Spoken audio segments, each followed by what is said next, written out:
నేను నడుచు మార్గము ఆయనకు తెలియను. ఆయన నన్ను శోధించిన తర్వాత నేను సువర్ణము వలె కనబడుదును. నా పాదములు ఆయన అడుగు జాడలు విడవక నడిచినవి. నేను ఇటు అటు తొలగక ఆయన మార్గమును అనుసరించి తిని. యోబు గ్రంథము 23వ అధ్యాయం 10-11 వచనాలు. Praise Jesus. ఈరోజు ఆగస్ట్ 2 ఫ్రైడే. Good morning. పరలోకనిస్తున్న సంఘ బిడ్డలకు, ఆత్మీయులకు, దైవజనులకు, ఇతర రాష్ట్రాల్లో, ఇతర దేశాల్లో మన ప్రియులందరికీ ఈ ఆగస్టు మాసంలో కృపాక్షేమములు సమృద్ధిగా దొరుకునుగాక. దేవుని యొక్క ఆశీర్వాదాలు, దీవెనలు, కృపలు కుమ్మరించబడునుగాక. ఆమేన్. ఫ్రెండ్స్, వచ్చే ఆదివారం సాక్రమెంట్ హోలీ కమ్యూనియన్ ప్రభురాత్రి భోజనం సిద్ధపడదామా? యోబుంటున్నాడు, నేను నడిచే మార్గం నా దేవుని తెలుసు. ఆయన నన్ను పరిశీలించినా సరే శుద్ధ సువర్ణ వలె కనపడతా. నేను ప్యూర్ గోల్డ్. నా పాదములు ఆయన అడుగుజాడలు విడవక నడిచినవి. నేను ఇటు అటు తొలక్క ఆయన వాక్యానుసారంగా ఆయన మార్గములో నడిచాను తప్ప ఆయన వాక్యాన్ని పక్కన పెట్టి నేను ఎన్నడూ జీవించలేదు అని యోబు సాక్ష్యమిస్తున్నాడు. ఫ్రెండ్స్, దేవుని సన్నిధిలో నా ప్రవర్తన ఎలా ఉందో పరిశీలన చేసుకోవాలి. ఎందుకంటే ఒక రెప్పపాటులో కడబోరం రోగగానే మధ్యాకాశంలో ప్రభువును కలుసుకునే మెడలం మనం. కాబట్టి వాక్యాన్ని మన జీవితాల్లో, మన హృదయాలు తీసుకుని జీవించవలసిన వారు ఉన్నాం. లోకం ఎప్పుడూ కూడా గ్రావిటీ ఫోర్స్ లాగా నన్ను ఆకర్షిస్తుంది. సాతాను ఎప్పుడు కూడా తప్పు చేయడానికి ప్రేరేపిస్తూ ఉంటాడు. దేవుని మార్గం నుంచి వైదొలిగిపోవడానికి, నరక ప్రాప్తులుగా చేయడానికి లోకమనే ఎర లోతు భార్య ముందు పెట్టినట్టుగా పెడుతూ ఉంటాడు. కాబట్టి ఎప్పటికప్పుడే ఆత్మీయులైన మనం మన ప్రవర్తన దేవుని వాక్యానుసారంగా ఉందా లేదా?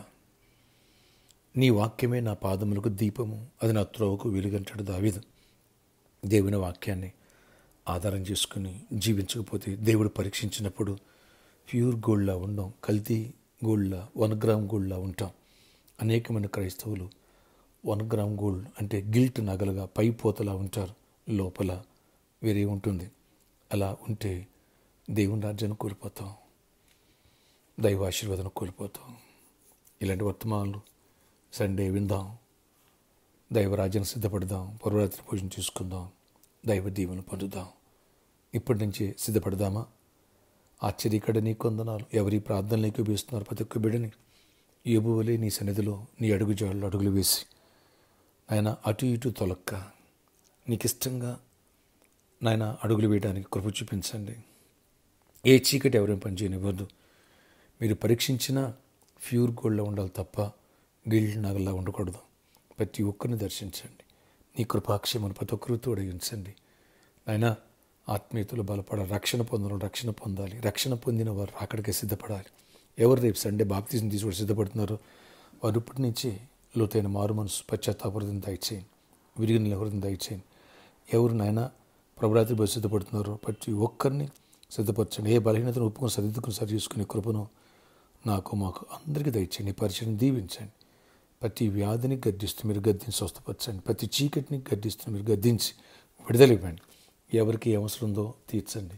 జాబ్స్ ఇవ్వండి, హైక్స్ ఇవ్వండి, నాయన బిజినెస్లు ఇవ్వండి, ప్రాజెక్టులు ఇవ్వండి.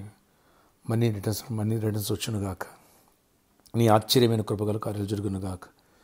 నీ కృప వెంబడి కృప ఒక్కరికి దయచేయండి. చీకటాత్మలు అయిపోవచ్చండి. గర్భాలు ఇవ్వండి. గర్భిణీ స్త్రీలు క్షేమాన్ని సుఖప్రసవాలు ఇవ్వండి. విడిపోయిన కుటుంబాలు కట్టండి. నెమ్మదినివ్వండి. మ్యారేజ్ కావాలి, మంచి భాగస్వామి మ్యారేజ్లు చేయండి. అన్ని విషయాలు కృపతోడించి గొప్ప చేయమనిమ్మని, దీవెన దయచేయమని, ఈ మాసమంతట్లో గొప్ప విజయాలు ఆశీర్వాదంతో నింపమని, ప్రతి ఒక్కరు అవసరాలు తీర్చమని, యేసు నామములో గవర్నమెంట్ సెక్టర్లో కూడా జాబ్స్ ఇవ్వండి. ఈరోజు బర్త్డే, వెడ్డింగ్, యానివర్సరీ బిడ్డలు దీవించి దీర్ఘాయుష్తో నింపమని యేసు నామములో ప్రార్థిస్తున్నాను తండ్రి. ఆమేన్, ఆమేన్, ఆమేన్. ఫ్రెండ్స్, రేపు శనివారం సాయంత్రం 4 గంటల నుంచి 7 గంటల వరకు స్పాన్సర్ మీట్ కలుద్దాం. రండి. సువార్త దానాన్ని, దానం గొప్ప దానం చేయి లోకాలు సోదరు నింపుదాం. అలాగే ప్రామిస్ ల్యాండ్ కోసం గుప్పిలి పాల్గొన్న వాళ్ళు కూడా సిద్ధపడదాం. ఎవరైతే గుప్పిలిపుతారో వాళ్ళ పట్ల దేవుడు కృప తెరిచి గొప్ప కార్యాలు చేస్తున్నారు. నీ పట్ల కూడా చేయనుగాక. Amen. May God bless you all.